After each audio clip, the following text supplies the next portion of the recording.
Assalamu alaikum everybody. Hi, hope you are all doing well. This is Adil sir for today's very basic and first lecture. What exactly is English language? So let us see what is language. तो देखते हैं language क्या चीज है. Basic से शुरू करते हैं, वो भी इसलिए आई नो कि कुछ लोगों को ऐसा महसूस होगा कि ये सब चीजें डिस्कस करने की क्या जरूरत थी, बट मेरा मानना है once the base is very stronger the building goes as higher as you want. ठीक है, तो लैंग्वेज देखते हैं. पहली चीज, मैं प्रोनाउंस ही अच्छे से करता हूं. Word language, commonly we say it is language. No, it's language. So language. एक टिप यहां पे मैं दे देता हूं आप लोगों को. जब भी किसी वर्ड के अंत पे when a word ends with age, जब कोई भी लफ्ज age से एंड होता है, I mean जब हम age एज सफिक्स इस्तेमाल करते हैं, तो जाहिर सी बात है सफिक्स, प्रीफिक्स और द प्रोसेस ऑफ अफिक्सेशन क्या है ये सब आपको पता ही होगा. फिर भी मैं रिपीट करता हूं. When age is used as a suffix, जब हम एज को एज सफिक्स किसी वर्ड का बना देते हैं तो इसकी प्रोनाउंसिएशन इज बनती है. अरबिक अगर आप लोगों को आती होगी तो हमजा जीम जेर इज लिखते हैं हम, तो इट्स लैंग्वेज. ठीक है, आगे चलते हैं. लैंग्वेज क्या चीज है? लैंग्वेज इज मीडियम और मीन्स. हम कहेंगे मीडियम या मीन्स, तो उर्दू में बताएंगे जरिया. जैसे हमारे पास गाड़ी है, it's medium, it's a mean for travelling from one place to another place. तो same is the case with language. Language is also medium used for communication. क्या कहते हैं हम? कम्युनिकेशन नहीं, इट्स कम्युनिकेशन. तो मीडियम और मीन्स का मतलब होता है जरिया. तो जुबान जो है ये हमारे पास जरिया है कम्युनिकेट करने का. कम्युनिकेशन असल में ग्रीक वर्ड से लिया गया है, कम्युनिकेट से, जिसका मतलब होता है टू शेयर. टू शेयर, आपस में शेयर करना. जैसे हम कहते हैं ना, sharing is the way of caring. हाँ, थोड़ा सा फनी अंदाज में पढ़ाता हूं, आदत है मेरी, सो दैट आप बोर ना हो जाए. तो कम्युनिकेट का मतलब होता है, कम्युनिकेशन का मतलब होता है शेयर करना. तो it's language through which, by which we share our feelings, our thoughts, our emotions with our fellow people. जी हाँ दोस्तों, मीडियम और मीन्स होता है क्या? लैंग्वेज, कम्युनिकेशन के लिए. तो मीडियम और मीन्स को हम लेते हैं एज सिनोनिम्स. हम क्या बोलते हैं? आप बोलते होंगे साइनानिम. It is synonym. तो सिनोनिम्स दोनों अल्फाज की सेम मीनिंग है, that's why we call them synonyms. यहां तक क्लियर हुआ? अब आगे चलते हैं. We have 3 L's of communication. यहां पर जी हां दोस्तों, 3 L's ऑफ कम्युनिकेशन. कम्युनिकेशन की 3 L's, I mean 3 words beginning with L. So each one begins with letter L. पहला है language, second is literature, third is linguistics.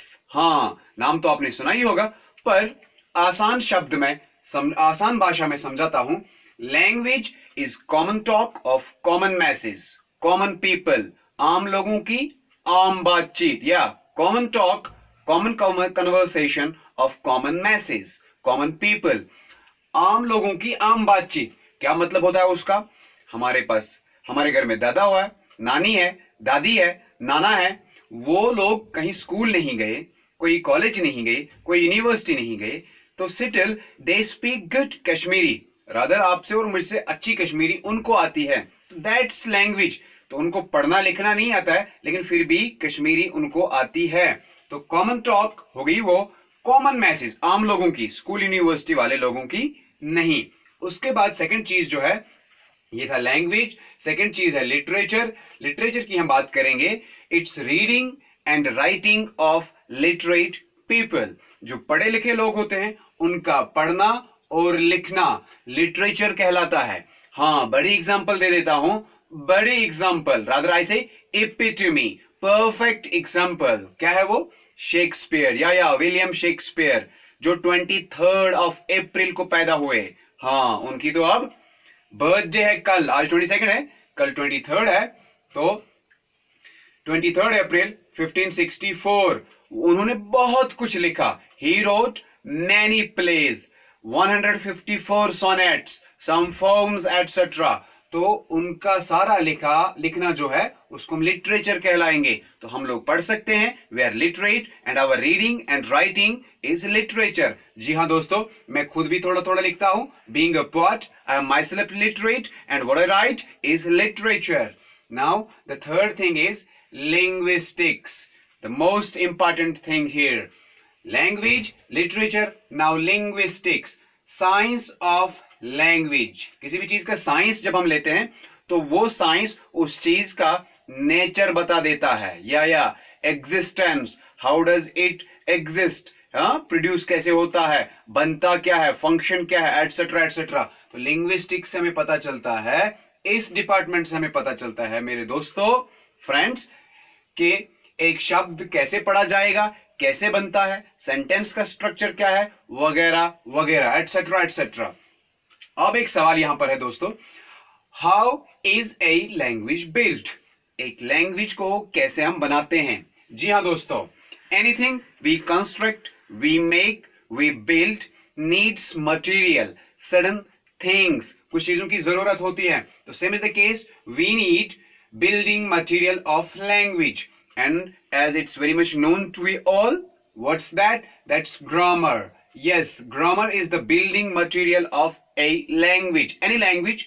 Since we are talking about English, so we will be talking accordingly about the things we go on to deal with. Grammar, तो grammar क्या है? Foundation stone of language. जैसे building बनानी है, we need bricks, cement, sand, stones, iron, wood, etcetera. तो इसी तरह से हमारे पास ग्रामर है, फाउंडेशन स्टोन है, ठीक है, ऑफ लैंग्वेज, बुनियाद है इसकी। यहीं से शुरुआत हो जाएगी कि एक लैंग्वेज कैसे बनती है। लेकिन बेसिक सा थोड़ा मैं यहां पे भी दे दूं, ग्राम, असल में ये जो लफ्ज है ये ग्राम है और अर है। एग्जैक्टली, ग्राम को हम एज नाउन भी ले लेते हैं। जी हाँ दोस्तों, ग्राम जो एक दुकानदार के पास होता है, अ शॉपकीपर हैविंग ग्राम, 100, 200, 500, 1000 होता है ना, किलोग्राम वगैरह। हाँ, लेकिन एज वर्ब लेंगे तो इसका मतलब है मेजर करो। ग्राम, ग्राम इट मीन्स वे इट, इसका वजन करो, मेजर इट, इसको मापो। इस तरह से जब हम फर्स्ट फॉर्म ऑफ, ये वहां यहां पर फर्स्ट फॉर्म ऑफ वर्ब बनता है। फिर जब हम फर्स्ट फॉर्म ऑफ वर्ब को ऐड करते हैं, याद रखिएगा, वर्ब को फर्स्ट फॉर्म ऑफ वर्ब को ऐड करेंगे, AR, ER या OR, अकॉर्डिंगली हम रेस्पेक्टिवली ऐड करते हैं। कहां पे क्या लगेगा? जैसे यहां पर कीप है, इसको हमने ऐड किया है ER, ओरेट है तो ओरेटर बन गया, बैग है तो बैगर बन गया। तो इससे क्या बनता है? AR, ER, OR ऐड करने से बनता है जो करने वाला होता है, वन हु डज या one that does. Keep, keeper, पकड़ने वाला या रखने वाला। जैसे मैं कहूंगा कीप इट, रखो इसको, तो इस तरह से ओरेट, बयान करना, स्पीच देना। When you say something, तो orator means one who orates, one who speaks. Beggar, one who begs. Keeper, one who keeps. Grammar, which it is that thing which grams, which measures. What does it measure? क्या measure करता है? ये किस चीज को measure करता है? It measures language. हाँ, अगेन यहां वापस आएंगे। तो measurement से क्या होता है? Measurement brings perfection. परफेक्शन, एक मकान बनाना है, लैंड मेजर करेंगे, हमारे पास इंजीनियर्स होते हैं, वो मेजर करते हैं। एक हमारे पास प्रिंट देते हैं, उसी हिसाब से हम, हाँ, नक्शे के हिसाब से हम बनाते हैं। इस तरह से ये भी मेजर करेगा कि इस सेंटेंस में ये लगेगा, ये सब्जेक्ट वर्ब एग्रीमेंट है, this is simple sentence, this is complex, this is compound, and it can be made, simple can be made into complex or compound by this way, by using so and so word. Understanding? Grammar से पता चलता है। अब हम बात करेंगे थोड़ा सा इस ग्रामर के बारे में। आसान बना देता हूं, डरने की जरूरत नहीं है। Be at ease, feel free, let us talk. 3 basic units of grammar. बस इतना ही तो ग्रामर है, ज्यादा तो है ही नहीं। ना इतना ही नहीं है, it's more than we think. हाँ, ये बहुत आगे समंदर बढ़ता जाएगा, कतरा कतरा समंदर बनेगा। लेकिन 3 ही बेसिक यूनिट्स ऑफ ग्रामर है हमारे पास, articles, parts of speech, tense और टेंसेस। तो we know articles a, an and the, and parts of speech 8 है, noun, pronoun, verb, adverb, adjective, preposition, conjunction, interjection. 8 है। फिर से रिपीट करता हूं, noun, pronoun, verb, adverb, adjective, preposition, conjunction and interjection. 5 और 3 हो गए 8। टेंस और टेंसेस, ये भी हमारे पास 3 ही है। क्या क्या है? पास, प्रेजेंट, फ्यूचर। उर्दू में क्या बोलते हैं आप? माजी, हाल, मुस्तकबल। हाँ, फिर आगे सब डिवीजन, सब पार्ट्स निकलेंगे, वो तो तभी हम डिस्कस करेंगे।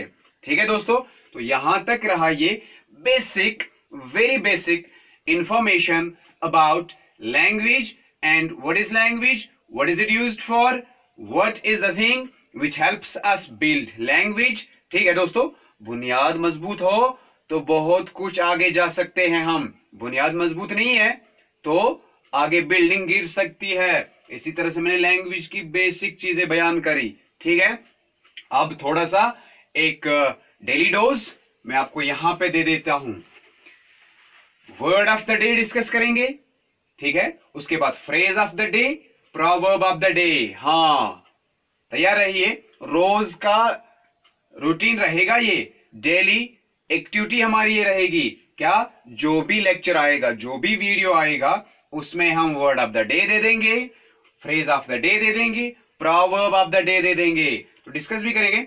वर्ड ऑफ द डे है, वर्ड ऑफ द डे हाथ, HEARTH, हाथ। उर्दू में ये हाथ याद रखिएगा, ठीक है, जिसे चाटा पड़ता है, बिल्कुल यही हाथ। लेकिन चाटा नहीं, हाथ बटाइए दूसरों के काम में, किसी के काम आ जाइए। ठीक है, क्या कहते हैं हम? Give your helping hand to others. Okay, तो HEARTH, हाथ मीन्स चूल्हा। चूल्हा, जी हाँ, जिसपे हम खाना पकाते हैं, रोटी पकाते हैं, चिकन पकाते हैं, ठीक है ना, बर्तन उस पर रखते हैं ना, we put pots on that, we burn fire. Okay, तो उससे हम तैयार करते हैं, जिसको कश्मीरी में हम कहते हैं दान, जो घर में होता था, ठीक है, अभी भी विलेजेस में है, मार्केट में लोगों के पास नहीं होगा। तो हाथ मीन्स दान। ये रहा word of the day.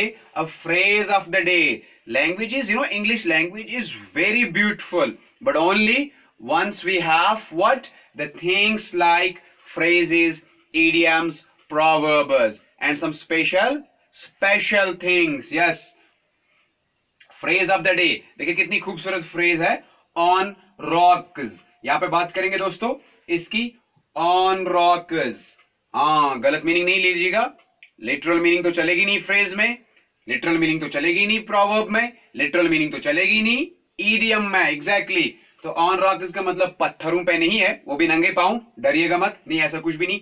On rocks का मतलब है जब हमारे पास कुछ भी जेब में नहीं हो, तो जब हम क्या कहते हैं, मेरा जेब खाली है, एक फूटी कोड़ी भी नहीं है, I don't have even a single penny in my pocket. Yes, we can simply say I M on rocks, मेरे पास कुछ नहीं है। ठीक है, यू आर ऑन रॉक्स। आजकल वैसे भी लोग रॉक्स पर ही है। तो we people, due to this pandemic COVID-19, due to it we are on rocks these days. ठीक है, हाँ, तो अब है last thing, proverb of the day, जरबुल मिसल, वो बात जो बिल्कुल चिपक जाती है, बिल्कुल पक्की होती है। ठीक है ना, हाँ, प्रोवर्ब ऑफ द डे।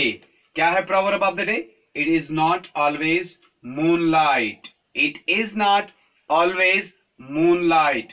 हर रोज चांद की रोशनी नहीं होती है। नहीं, ऐसा बिल्कुल भी मत कहिएगा, बिल्कुल ऐसा कहेंगे, सभी दिन यकसा नहीं होते हैं, सभी दिन एक जैसे नहीं होते हैं। तो कभी कभार आप कहते होंगे it's not always Sunday, it's not always holiday, ठीक है, ऐसा भी कहते हैं हम। तो हम क्या कहते हैं? इट्स नॉट ऑलवेज मूनलाइट, सभी दिन यकसा नहीं होते हैं। जैसे कि से फॉर एग्जांपल आपने किसी दोस्त से कोई चीज मांगी, उसने इनकार किया, क्या कहेंगे आप उसको? It is not always moonlight, wait for your turn. ठीक है, आपकी भी बारी आएगी, इंतजार करेंगे, तब मेरे पास होगा, आपके पास नहीं होगा।